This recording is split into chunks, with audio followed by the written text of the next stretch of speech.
Hello everyone, সকলে কেমন আছেন? আশা করি সকলে ভালো আছেন, সুস্থ আছেন।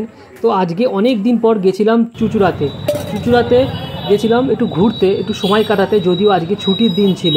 তো আজকে যেখানে আছি চুঁচুড়া ফেরিঘাটের সামনে দাদা বৌদি ফুচকা স্টল। এখানে ফুচকার দোকানটা অনেক পুরনো, কিন্তু এখানে শুনেছি ফুচকাটা খুবই ভালো বানায়।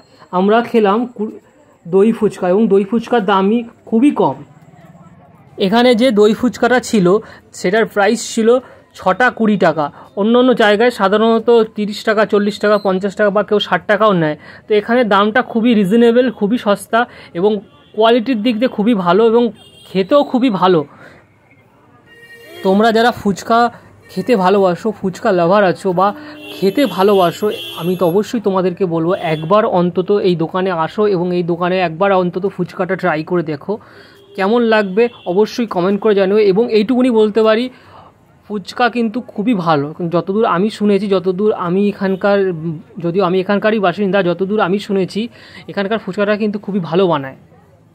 তোমরা দেখতেই পাচ্ছ একসঙ্গে কতগুলো দই ফুচকার প্লেট রেডি হচ্ছে। একদিকে দিদি দই ফুচকার প্লেটগুলো রেডি করছিল, আর একদিকে দিদি টক ফুচকা দিচ্ছে। এক কথায় বলতে গেলে সত্যি অসাধারণ। আর আজকে সন্ধেবেলা খাওয়ারটা পুরো জমে যাবে। অনেক দিন পর বাইরে বেরিয়ে আজকে সন্ধেবেলা খাবারটা পুরো একদম পারফেক্ট হবে।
ফাইনালি কিছুক্ষণ ওয়েট করার পর আমরা হাতে পেলাম দই ফুচকা। খাবারটা দেখে আমরা আর বেশিক্ষণ ওয়েট করতে পারছি না, আমরা চটজলদি খেয়ে নিই। আর তোমাদেরকে এই দোকানের লোকেশনটা একবার বলে দিই, তোমরা যদি নৈহাটি থেকে আসো, নৈহাটি লঞ্চঘাট পার করে চুঁচুড়া ফেরিঘাটের একটুখানি এগিয়েই সামনেই দোকানটা। তো বন্ধুরা, ভিডিওটি আজকের পর্যন্ত এতটুকুই। ভিডিওটি ভালো লাগলে অবশ্যই একটি শেয়ার করে দিও, ভিডিওটি কেমন লাগলো অবশ্যই একটি কমেন্ট করে জানিও। আজকের পর্যন্ত এতটুকুই, দেখা হচ্ছে পরের ভিডিওতে।